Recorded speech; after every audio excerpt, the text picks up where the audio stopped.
What do you guys mean though by women supporting women? Like, isn't that kind of, what does that really mean? Doesn't that imply that like there's some thing inherently like, that's making it women need to be supported to overcome? A girl's girl. But then why is that feminism? Isn't that just like well, I was being just a girl? trying to define for them. I don't know what they mean. Naturally, like society and misogyny, and like I'm not going to get super into that. There's so many ways to explain that, but if there's so many ways, then it kind of can put women against each other sometimes. Yeah. Isn't that more a result of female nature? I have a question. I think it's a result of a lot of things. You just said misogyny. How do you define misogyny? I think it is, to me, it's kind of favoring men and male. Can you give an example of it? Wait, so can you, just to be precise, what's your definition of misogyny? My definition, I think that's why I kind of corrected myself when I used it, because maybe it's like I'm using it more loosely. I'm using it in a way where like you favor a man maybe even before yourself and what's best for you. And like, that's how I feel. So an example of that is maybe like I'd be more likely to agree with you than another woman and kind of like not really necessarily you've been disagreeing with me all night. Well, that's my example. I wouldn't do that. Oh, okay.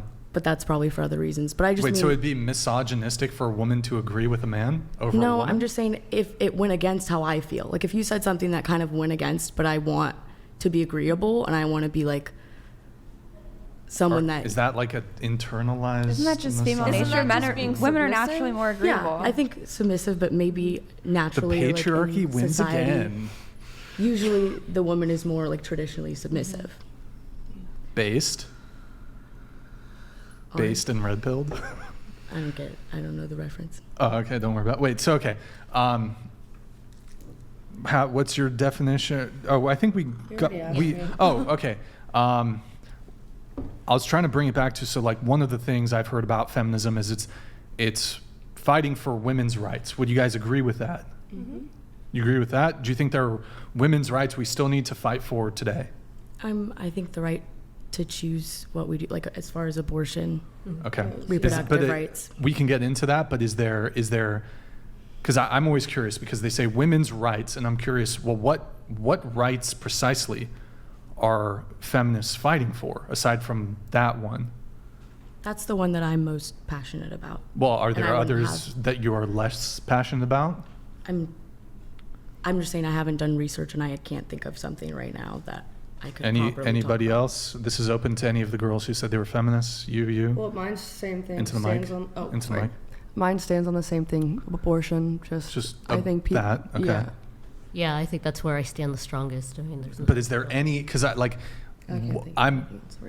me personally, I can't think of any right that a man has that a woman doesn't. Well, didn't feminism? I don't know the timeline here, but it started when we didn't have as many rights, so we still have feminism, even though we've gotten all those rights. But I'm talking modern day right now. Start with the suffragettes.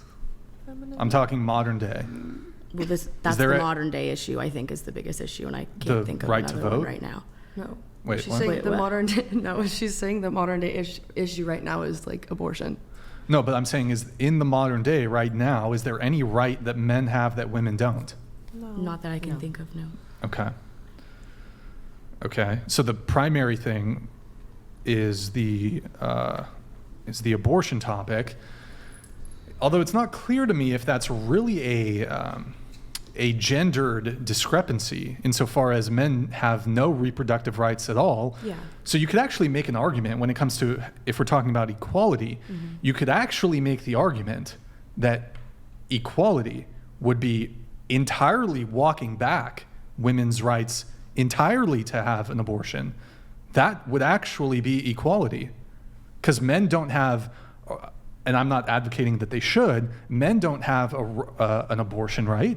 Men don't even have what's called legal paternal surrender, where whether the woman wants to keep the child or not, let's say she does, a man can't say, well, I'm not financially ready. I don't want to be a father. I don't want to be responsible. I don't want parental responsibility. I don't want any financial responsibility. So men have no reproductive rights. So it occurs to me in terms of women's rights, men's rights, equality, if we wanted equality, we would just entirely walk back women's right to an abortion. Yeah, but it's not the same. And I get what you're saying. And Right, earlier, but it's not evidence of a right that men have that women don't.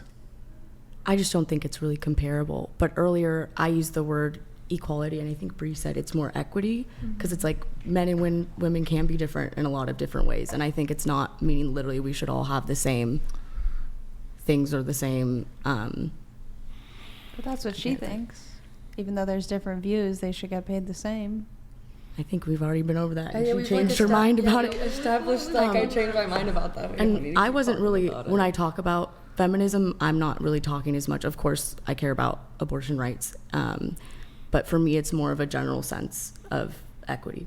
Yeah, and I think Brian's point is mainly that equality in terms of abortion would mean that no one would have a choice, because men don't have a choice as is, and women do currently, and so equality in abortion would be no one gets a choice. Mm-hmm. So it's is what his point is. Right. But equality isn't the right word. Yeah. I would even go as far to say that feminism compounded with the sexual revolution giving women the freedom, not just through birth control, but through abortion technologies and stuff like that, has actually done significantly more harm to women and has set women in some ways back. And I think if you look at the statistics on female happiness and how content we are in society, the fact that, what is it, like 60% of girls in our age group are on SSRIs, you know, I think you can start to maybe think if all this progress that we've made in the name of empowerment, which I think is sort of a fleeting thing that I think is sort of nebulous and hard to define to begin with, but also, you know, is feeling empowered on false pretenses all that great, right? Not really. If you get a job that you don't deserve and you can't perform, it doesn't really matter. Or maybe you have the same qualifications, but yeah, you only got into Harvard Business School because you're a woman or because you're some special minority. But I think the feminist movement, I know you didn't ask me to define it. I'll give a definition if you want. But I think that it has actually been counterproductive in women empowering women, because I don't think women sleeping around, which they can now do because of birth control, and thinking that they have very masculine sexuality where they can be empowered by having casual sex with a bunch of dudes because now they can, is necessarily being a girl's girl and is great for female mental health and physical health. I agree.